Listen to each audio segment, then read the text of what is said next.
But the point is about collaboration and being part of something bigger. And it adheres to these principles, these 4 principles that I've described at the bottom of the slide. So expectations of how these new information systems are to behave are going to have a big and indelible impact. And as I point out to college audiences where I speak, because all of them, if you're in college right now, you were born between 1988 and 1993. When I ask them how many of you are echo boomers, 99% of the hands go up.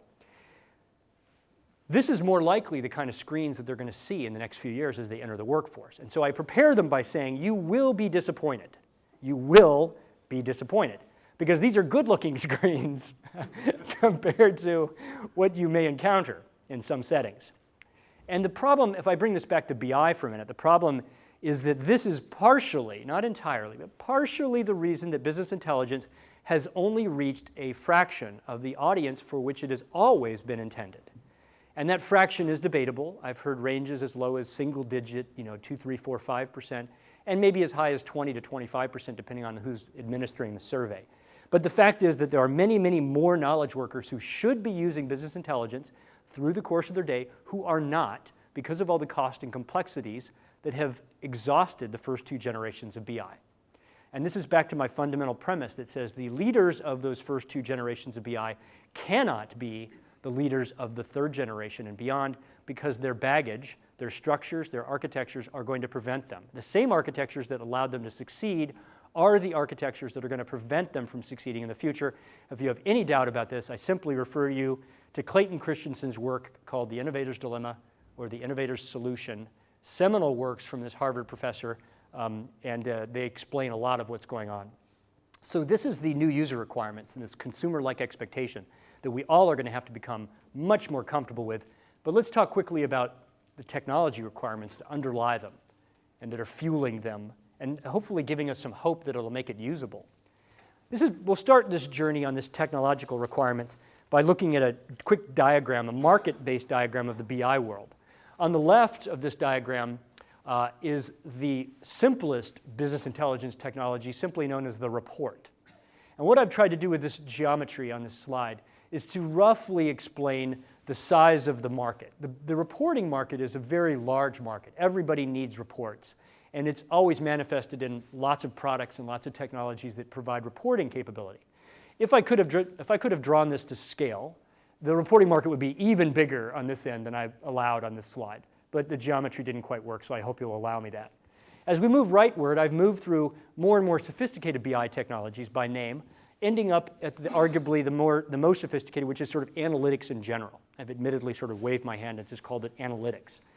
But the struggle as you move to the right is it requires more knowledge by the user, more knowledge of the data that needs to be analyzed, and a greater understanding of how the tools behave. And in fact, if you think about the years of analytics in the past, you had to go to school to learn how to use PowerPlay. Right? That was serious, and you were a serious data person if you were going to be thrown at a tool like that. And so the notion of self-service BI was really relegated to those who had the knowledge and the skill of the data to be able to be self-served. Otherwise, self-service was getting a report pushed to you. Right? And so although this is a very big market, the IDC Gartner estimates show it, even today, close to $10 billion, really. It shows eight at the top of this slide. And it's been growing at a pace at least as good as any other software category, 8, 9, 10, 11, 12% per year. IDC estimates that 2010, this BI category grew 14% year over year. So even at this level of maturity, the 3rd generation techniques are having such an impact that everyone's returning and saying we need to deliver business intelligence to an even bigger audience. And that's because of what's happening, what I've referred to in writings as the pervasive forces that are both hastening the more broad use of business intelligence and allowing it at the same time. What I've described is that the average business consumer now needs to provide or interact with business intelligence tools that spans the spectrum of functionality from reporting to analytics, and they expect it to come to them in a much simpler format, and a much lower cost format as well. So the notion of what needs to be self-service has to span a much broader spectrum today of functional use than what we were able to deliver in the past. So using more consumer-like approaches to the delivery of BI we have to satisfy what's becoming an insatiable need for delivering much better insight around data. We have to. Business, the speed of business requires it. And the sophistication level of the user, while it's getting better, the tools are going to have to make up for a lot of it. So it forces us to rethink our tools and our skills. There are a whole bunch of other reasons that the technology the underpinnings are changing. And I'm going to build a quick stack here. I've essentially looked through all the trends and predictions from all the major analyst firms, and I've distilled down here 6 or so key trends that are having a big impact on BI, most of which I'm going to expect have a big impact in your environments, in your organizations. And I started with the simpler, the one that's the least controversial and that I think it's having a big impact, and that is just the explosion in the amount of data in the digital universe. The analyst firm who's best tracked the rise, the growth in the digital universe is IDC. 5 years ago or so, they embarked on a seminal study, and they've kept it up to date ever since, that's genuinely trying to describe mathematically the size of the digital universe, how much data is being turned into zeros and ones today. And the answer in 2010 is that the digital universe is about 1.2 million petabytes. That's a lot of data. To put it in perspective, a petabyte is approximately 6 billion photographs. A single petabyte is about 6 billion photographs, or about 20 million standard-size filing cabinets crammed full of paper. 20 million of them. That's a petabyte. Today, the digital universe is about 1.2 million of those petabytes, which, if you're just for fun, it's also known as 1.2 zettabytes. A million petabytes is a zettabyte, just for fun. Now, by 2020, just 9 years from now, IDC is estimating that this digital universe is going to increase another 44 times. Geometric growth, and this is arguably a conservative estimate. So what are we going to do with all that data? Well, firstly, or maybe secondly, we should ensure that the use of it is through these more collaborative, simpler, lighter weight techniques, which collectively are referred to as Web 2.0. Now, certainly by the time we get to 2020, we'll be beyond Web 2.0, probably into something closer to Web 4. But the principles that we're embarking upon today, called Web 2.0, are going to have a big impact on the way that data is accessed, analyzed, manipulated, and shared. And it's about simple, interactive work that's purpose-built to solve a special problem. Much like my example of my daughter in our living room solving that point problem in time. If we're going to allow business intelligence, if we're going to enable business intelligence to really reach a pervasive audience, it's going to be because it's solving a problem that can be solved dimensionally, temporally, at that moment, right? And so BI as an end-all and BI as a point solution that can help solve are both going to be very valuable. And recognizing how and where we do that using Web 2.0 techniques is going to become a bigger part of our mixture. The third is collaboration, because solving a BI, an analytic problem for one person shouldn't stop there. It should be part of a bigger universe of work groups and organizations. And so collaboration is about allowing users to annotate, share, not only access, but then distribute the benefits of their analysis to others so that collective wisdom increases. And being able to at once adhere to collaborative frameworks inside of an organization and providing workflow and collaboration and markup and so on inside of a BI tool, both of those are going to be necessary going forward, not either, but both. The fourth is mobile, probably one of the most profound changes in the enterprise landscape in general. It will have a continually increasing impact on business intelligence. My favorite example is, of course, the smartphone, which is exemplified maybe best by the iOS, the Apple iPhone, and of course Android, the things that are being built around Android. It took these two companies, Apple and Google, to come into this market and radically change it. When the handset manufacturers who owned the market for so long were not sufficiently doing so. And it's going to continue to have a big impact in the way we consume, originate, and access enterprise information systems. So it's scarce today for a CIO to not have a mobile strategy. And certainly a few years from now, it won't even be possible because virtually working is becoming such a big part of what an enterprise and organization is all about.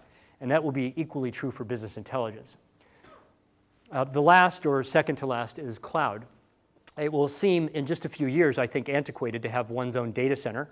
And at some point pretty soon, we'll snicker We will snicker at the notion that there is so much computing power distributed in all these different organizations in so many different devices, when at some point here we'll just be consuming utility-like web services through computing clouds. And plugging into a grid of computing power will seem natural.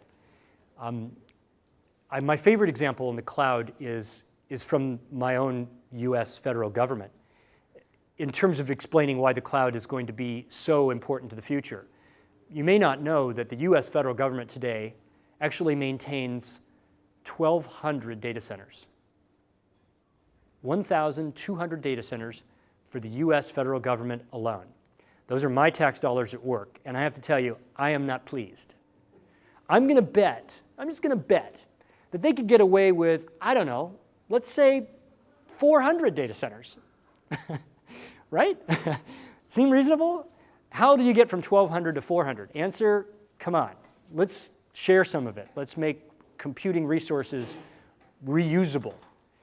You know, and when you start thinking about cloud computing from that perspective, it puts it right squarely in vein, because it's harder to imagine how the cloud can impact the average citizen, and very obvious when you start talking about an entity as big as the federal government of the US.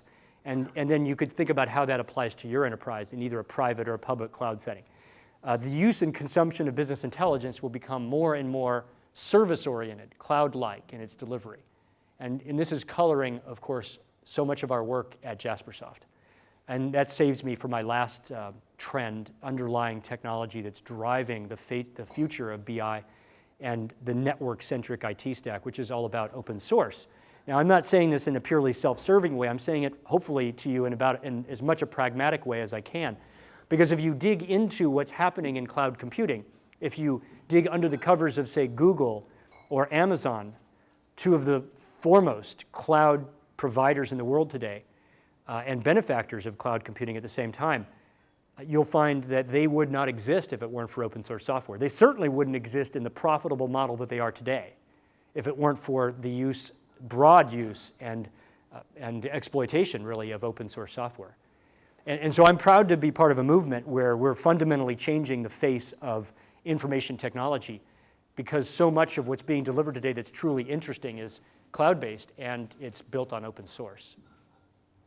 All right, so those are the new standards-based flexibility that's required, that's fundamentally driving the new network equation and helping to satisfy these consumer-like expectations that are all around us. The third area is cost. We need to do this on an ever-shrinking budget. And I'm going to bet that everybody in this room has no more money than you had a number of years ago, and your task list is ever greater. I'm just going to bet. Right? You might have a little more, maybe because of inflation. But in general, you're probably trying to do more with less.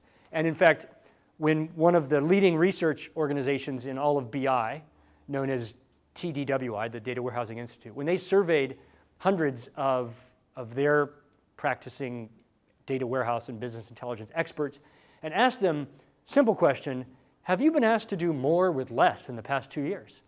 Shockingly, 81% came back and said yes. Only 12% said no, and some 7% weren't quite sure, which puzzles me, I suppose. But 81% said absolutely we have to do more with less. And in fact, BI as an important requirement in our enterprise is not lessening in its prominence, but increasing.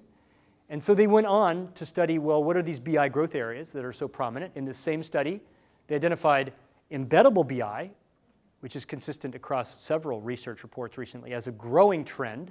This goes to putting BI into applications to solve point problems at the point of transaction rather than later in a normalized data warehouse, which we all know the benefits and minuses of that.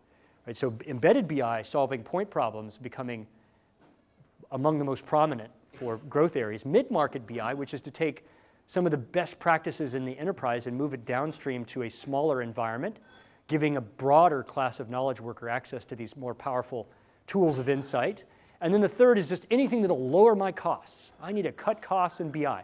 They drilled in on cost cutting, and they said, well, what's going on in open source? Is that one of your strategies for reducing, taking some of your costs out of your BI implementations? Answer, depended upon the size of the budget of the organization responding. from left to right, small to large. You can see the increases 3 years ago versus the next 3 years.